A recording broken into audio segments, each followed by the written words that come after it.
Hello, ladies and gents. We're module A328. How do empires begin? Page 226. I'd like to stress the fact that we need to keep methodical in practice if you want to get through our education. We're on page 226, Unit 8. Military fiscal power, the Ottoman and Mughal's Empire. Ottoman control by introducing a regiment of Circassians to Egypt, who were exclusively loyal to him rather than to the Mamluks. In Bulgaria, the Ottomans were powerful enough to displace the Bulgarian ruling class by killing them in battle and moving them from their posts, and to reorganize the administration of the entire territory to raise revenue.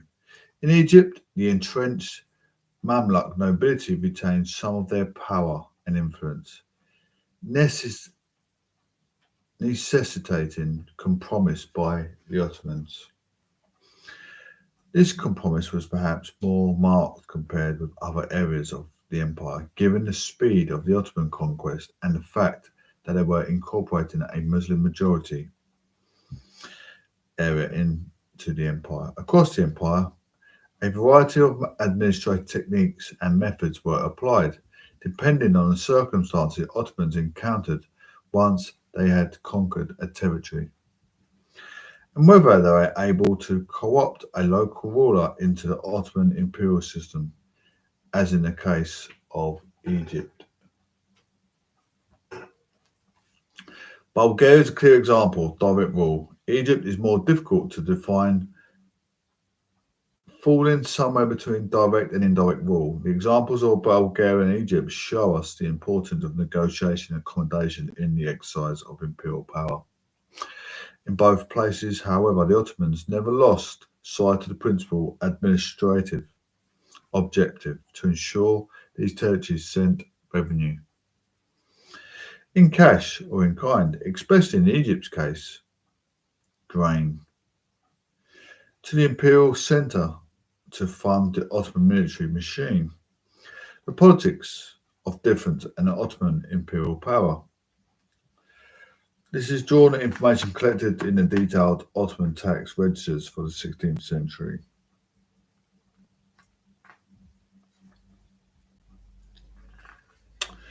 We can see that Muslim households were a majority throughout the empire, but there was a significant Christian minority. Christian formed a majority population in southeastern Europe, which follows. This fact posed particular issues for imperial governance by the Ottoman Muslim elite.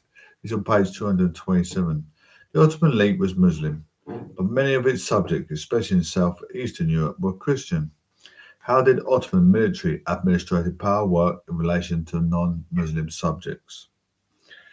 The Ottoman historian Karen Barkey coined the phrase "empire of difference" to describe how the Ottoman Empire worked in practice. This concept was picked up by the imperial historians Jane Burbank and Frederick Cooper, who formulated the phrase "the politics of difference" as an analytical framing device for their book Empires in World History, which are encountered in Unit 3, in contrast to Burbank and Cooper's wide-ranging survey. Barkay's monograph is based on extensive use of original sources. In this case, Ottoman Turkish documents. Let's access the extent to which this strategy of tolerating difference enabled the Ottoman Empire to function on an everyday basis, and in doing so, fulfill its military fiscal goals. Page 228. To help us grapple the question of the politics of difference, we can read a secondary source, Donald Quartert's academic review of Karen Barkay's Empire of Difference. Karen Barkay considers the Ottoman toleration of difference among its imperial subjects as key to how the empire functioned. On the basis of Quartert's review, to what extent do you agree with this? Karen Barkay used uses examples of the Ottoman Empire to explore the important question of why some imperial systems last so long. In her work, the Ottoman Empire becomes the explanatory model for the problematic of longevity. For several decades, the paradigm of the centuries long decline, inevitable demise of the Ottoman Empire has itself been declining. This paradigm held that the Ottoman Empire had benefited from a series of energetic sultans to reach an apogee in the later 16th century, but subsequent leadership failed and the combination of descendant sultans, manipulative Harlem women, and corrupt bureaucrats and the military officials set in motion a long and steady decline that dragged on through the 17th, 18th, and 19th centuries. Despite some efforts to ape the West, the long decaying empire finally succumbed and deservedly vanished from the earth after World War One. Barkey's new book summarised the literature of the empire of the Ottoman in order to make significant interventions that further our understanding of the enduring political and social system, as well as of other empires. Since empires are heterogeneous bodies, she focused on how the Ottoman Empire, and perhaps by extension of other empires, dealt with difference. Berkeley draws heavily on a wide body of published Ottomanist scholarships and, to a much lesser degree, writings on other empires. She explores both the longevity and of the decline of a 600-year-old empire. From its centuries of consolidation, the Ottoman Empire emerged as a marvel of flexible control over complexity. In the end, she is more effective in explaining the endurance and longevity of its amazing state than in explicating its ultimate demise. For several centuries, Ottoman intellectuals and European palmacists alike contributed to the odd picture of an empire that enjoyed 250 years or less of dynamism, followed by 350 plus years of torpidity and decline. Much later, European observers gleefully anticipated the impending Ottoman collapse, but found this event kept eluding their grasp. These patterns of analysts carried over into the 20th century and only began to be challenged around 1970 when the blossoming field of Ottoman studies started offering a series of powerful correctives to this dismal and inaccurate picture. For example, we now know that the 16th century Ottoman writers and on Ottoman decline actually meant deviation from the good old days.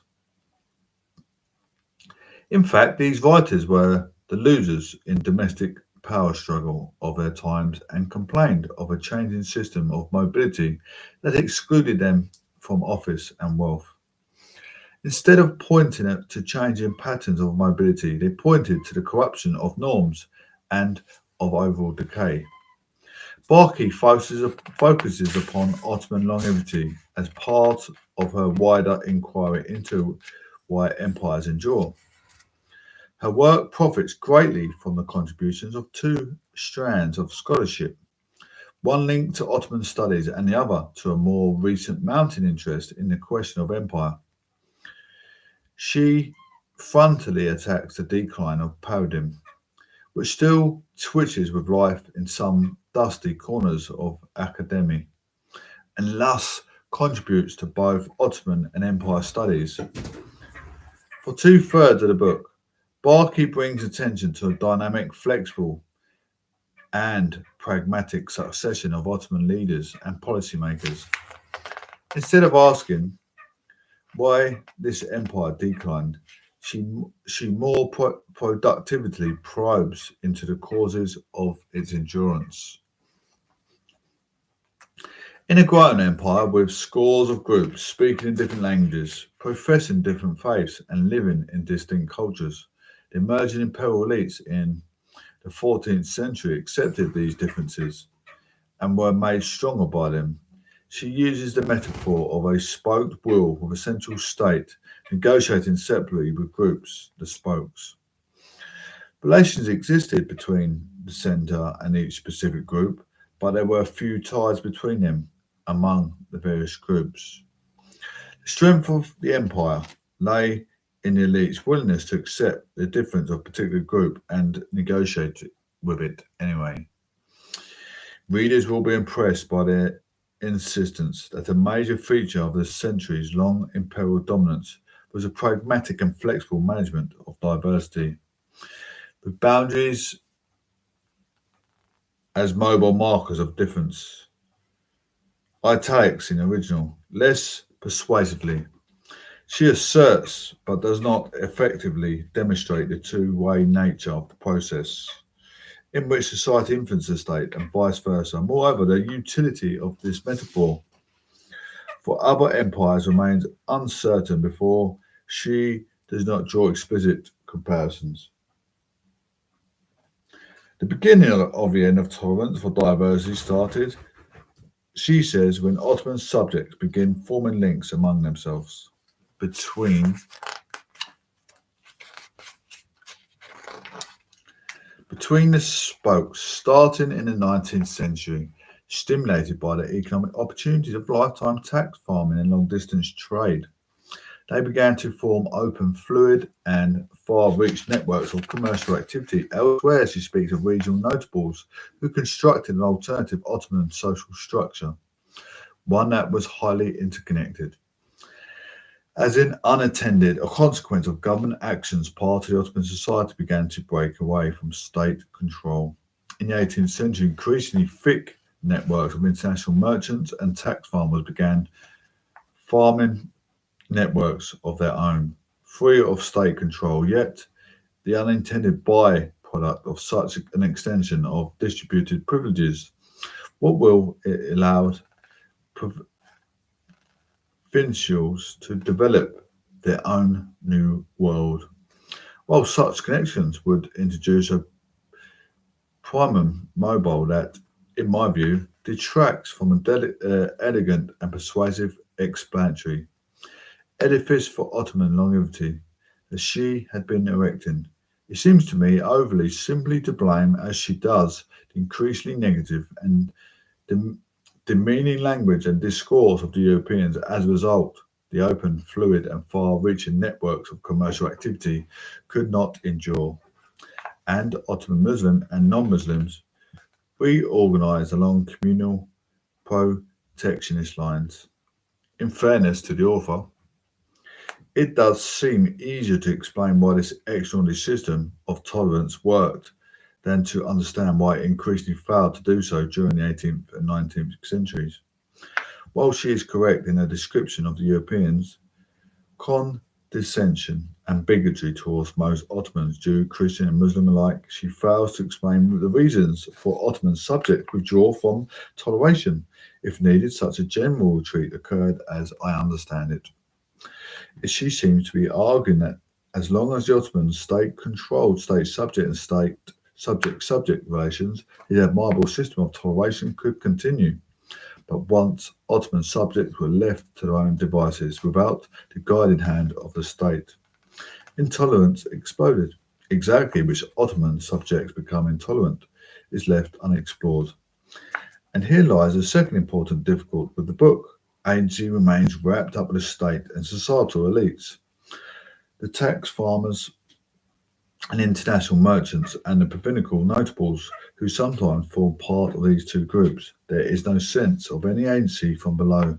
This seems striking, for Berkeley painstakingly and repeatedly points to the forced society agency during the later Ottoman era and argues clearly the societal groups had become vitally active, but Ottoman society, in her study, is a very small group indeed. So we are left with these elite agents of change plus state, coupled with accusations that European caused Ottoman subjects to become mutually destructive. She ultimately fails to sufficiently explore dynamics of late Ottoman society itself and leaves most Ottomans in the category of passive recipients of changes brought by their social betters and by foreigners. This seems to be a very limited image of Ottoman society. Having considered the Ottoman toleration of difference among its imperial subjects, let us now turn to the role played by Ottoman royal women. So, Sultanate of women. How did women in the imperial ruling family make the Ottoman Empire work? It had been Ottoman imperial strategy to avoid marriage alliances, thus precluding alliances with other notable and royal families, rather concert and mothers were enslaved. Sultan Suleiman created two new positions: Hazeki Sultan, the chief consort of Sultan, Valide Sultan, the mother of Sultan. Innovations gave these women considerable political influence over how the empire functioned.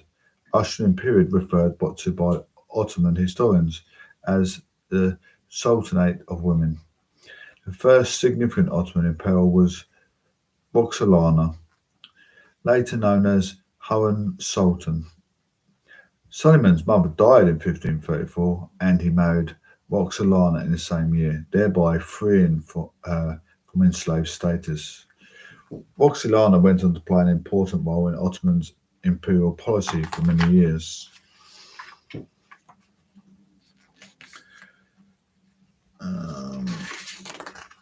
The accession of successive sultans while they were children meant that the valid sultan effectively ruled the empire until the sultan came of age. Even when the sultan was an adult, the valid sultan had direct access to her son. She could influence imperial policy by bypassing senior officials such as the Grand Vizier.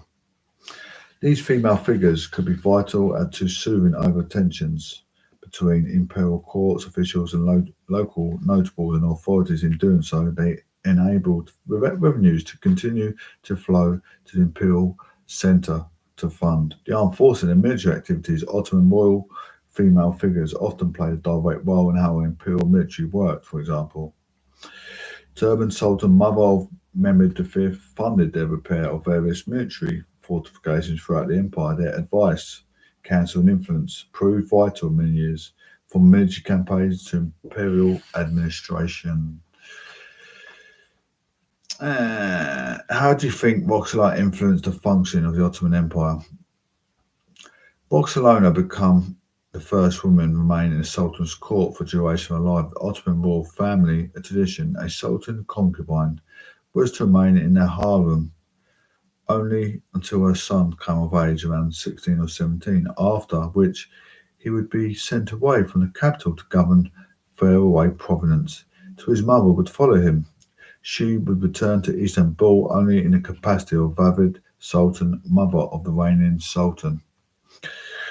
In defiance, the old age custom, Harem stayed behind the harem with her hunchback son Jahangir. Even after the three other sons went to govern the empire's remote provinces. Moreover, she moved out to Harlem, located in the old palace.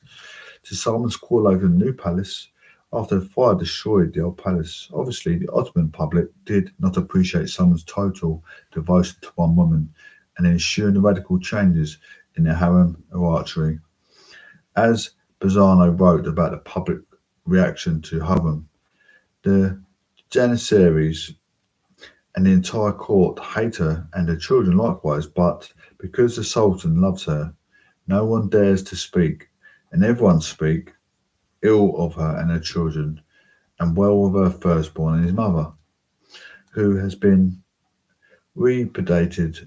The public attributed Harem's power over Solomon's to witchcraft, often calling her Zaidai, or witch. This negative image of Roxolana was then transferred to Europe by Western diplomats and travellers, and was added to the West's own fear of female authority. Furthermore, the execution of Prince Mustafa in 1553, which many believed was instigated by Roxolana and her son-in-law, Rustam Pasha. It made her especially unpopular both in Turkey and in the West, and sealed her negative image. The death of Mustafa was greatly lamented by Janissaries and the court, where he was held in high regard and favoured the next sultan. The news that the sultan executed his own son and hair sent shockwaves in early modern Europe. It was perceived as a stark example of the Asian atrocity. A pious persuasive argues the roots of the Ottomans' public dislike of harem lay in sultans breaking three important harem traditions of for harem: a concubine status of royal mothers, the reproductive principle of one concubine mother, one son, and the presence of a prince mother at her son's provincial post, traditionally the two roles of the sultan concubines. The sultan's favourite, a sexual role, and the mother of the prince, a post-sexual role, were separated in the imperial harem. The separation made at the moment when the woman left the harem to follow her adult son to a provenance. In harem, however, two functions were collapsed for the first time in the career of one woman, and she was caught between two conflicting loyalties, mother to the prince and wife to the sultan.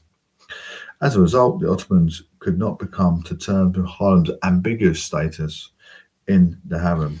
When critics accused Roxana of manipulating and plotting against her Harlem rivals, Gulbahar, Grand Vizier Ibrahim Pasha, Prince Mustafa, and Grand Vizier Ahmed Pasha, they tend to overlook the fact that she had to fight her own survival and the survival of her children in a very competitive world of the imperial harem, which was populated by hundreds of beautiful women and able men, and ruled by the fair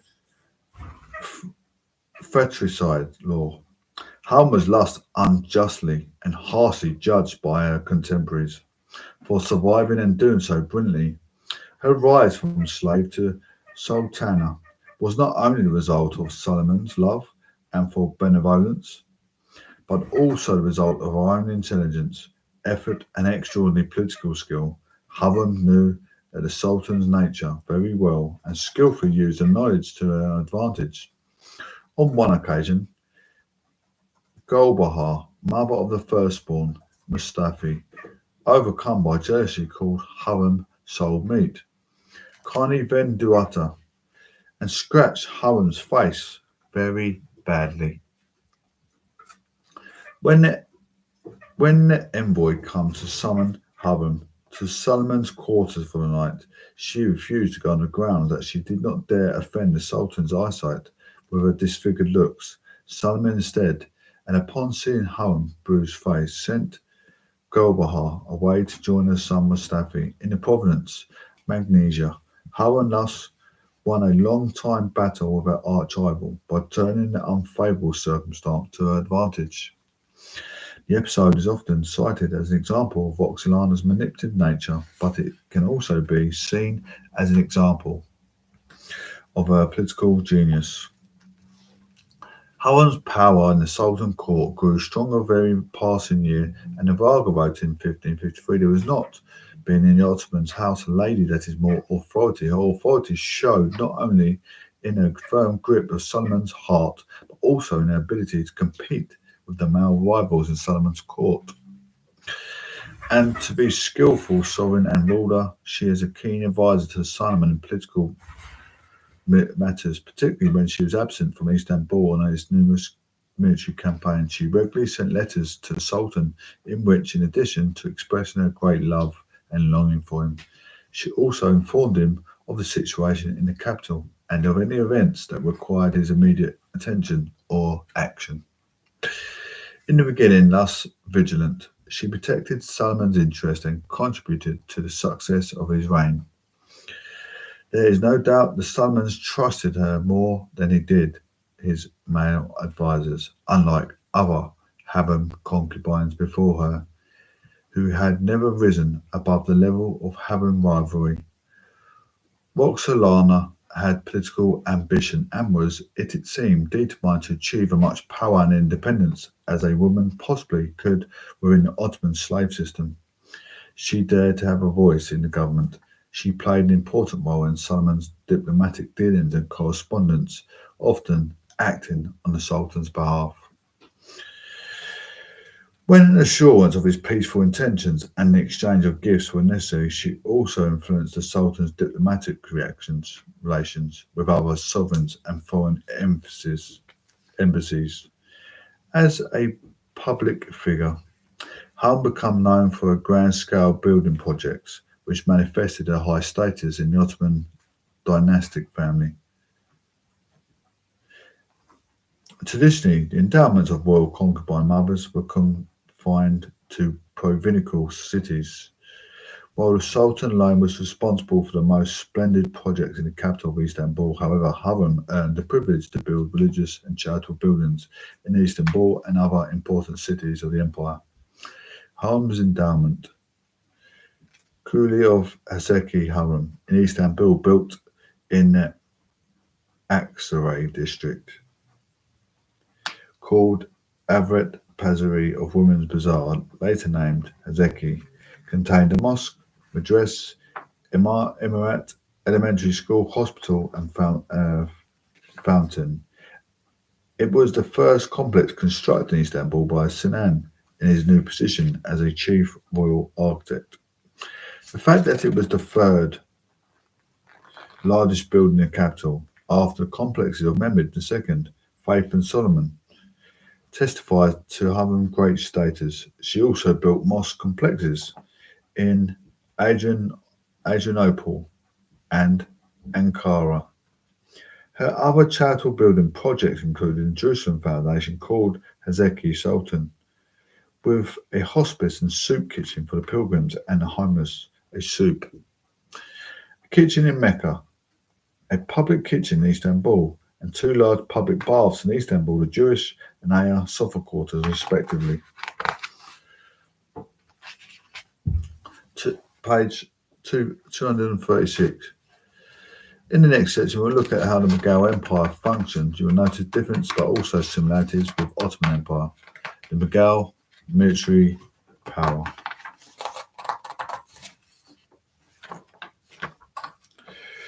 Mughal imperial power, far from monolithic and united. Emperors, imperial officials, and officers had the complex task of balancing all the constituent parts of the empire to ensure it continued to function. Mughal armed forces. Military power in the Mughal Empire was rigidly organised than it was in the Ottoman army. The table will summarise key components of the Mughal armed forces and followed by artistic depictions of some of them.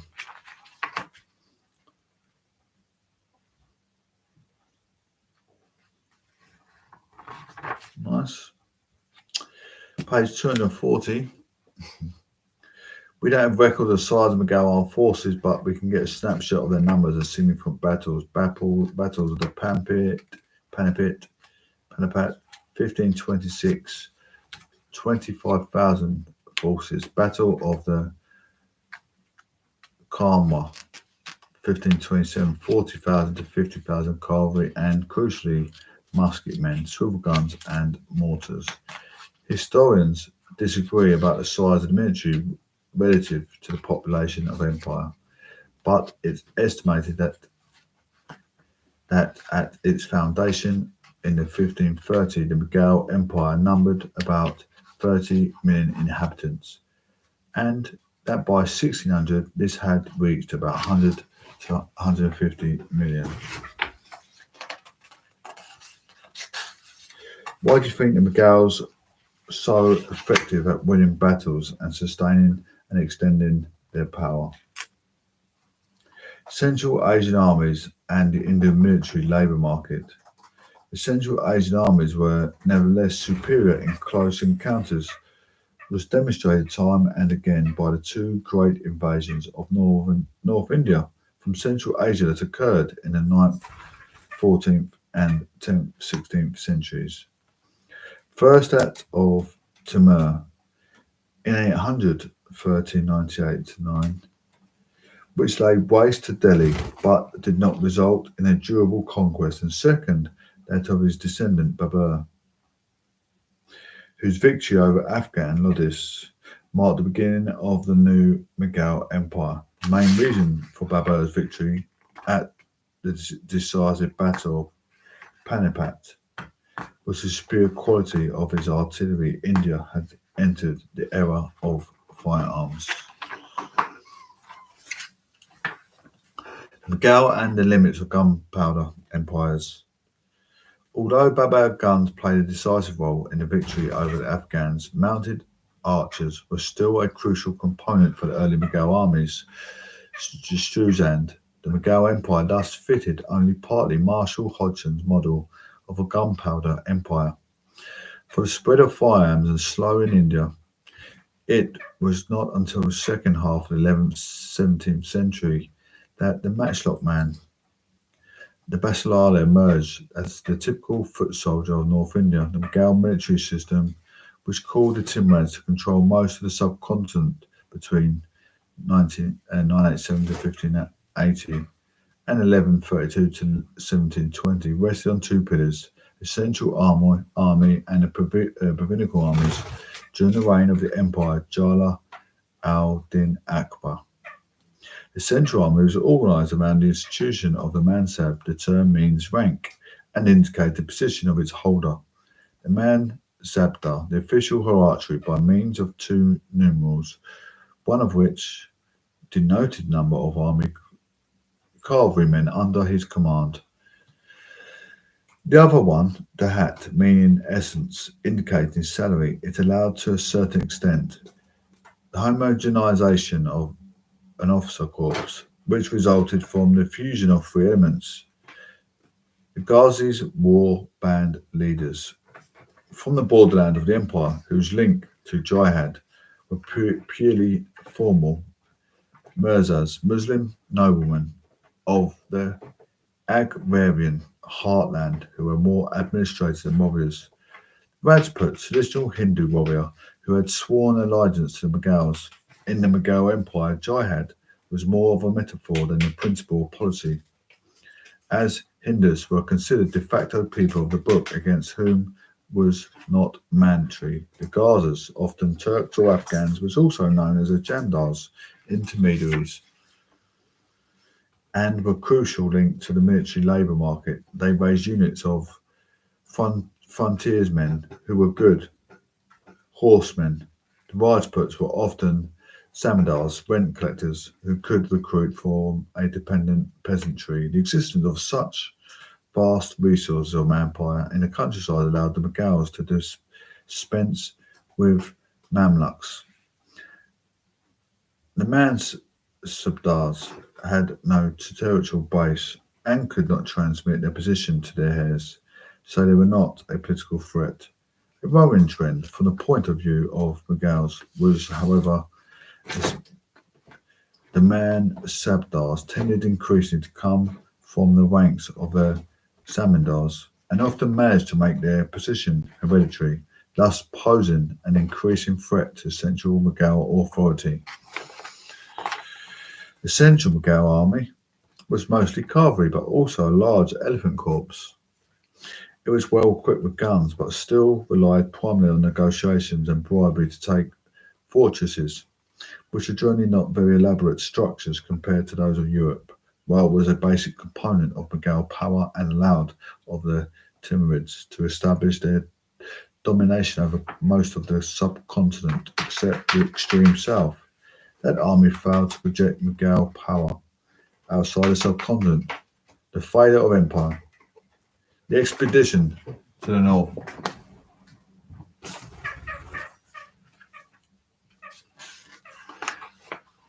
Rupturing the old Central Asian homeland of the Timurids from the Uzbek usurpers is clear testimony to the limits of Mughal military power.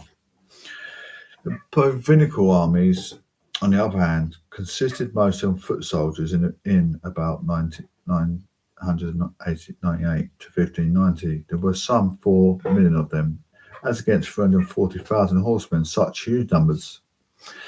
In an agrarian society meant that many peasants took the profession of arms during the agricultural season. Armed peasantries also provided a reservoir for manpower to rebel against the empire. The most famous case is that of Shivajar, who raised large armies from the Kambi, a caste of peasantry, the West Dekri, and provided a formidable opponent taking advantage of the terrain of the Western Ghats to challenge the armies of the Mughal emperor. were to become a significant military power in India 12th, 18th century, with gradual Mughal central power beginning in 1132 to 1720, which was completed by the sack of Delhi by the warlord turned Shah of Iran, Nadir Shah. The central Mughal army was eclipsed by provincial armies such as those of Awadhi, Bengal, Hyderabad, and Akrat. In contrast with the Ottomans' wide-ranging naval activities, the Mughal navy was very small and mostly confined to transportation duties in coastal waters and the rivers such as the Ganges. Its main activity was to control piracy, which impeded the export of goods overseas. Combination of elements, especially of the innovative Mansabdar system instituted in the Emperor Akbar, made the Mughal army the most formidable military machine in the South and Central Asia in the early modern period. The Mughal armed forces were key to the expansion and maintenance of Mughal imperial power. How did the Mughals recruit soldiers and associated personnel for their armed forces? In Central and South Asia, Mughal military power depended on its capacity to exploit an enormous military labour market. What was meant in practice was employing groups of mobile war bands and their followers. The Mughals were not the sole military employer in the region, but they were by far the largest, as the Mughal chronicler Abu Fazl stated. The number of men brought before His Majesty for service depends on the number of men available. As Mughal military historian Jose Goman puts it, the prime challenge of Mughals was to link the Indian military labour market to the Mughal apparatus of empire.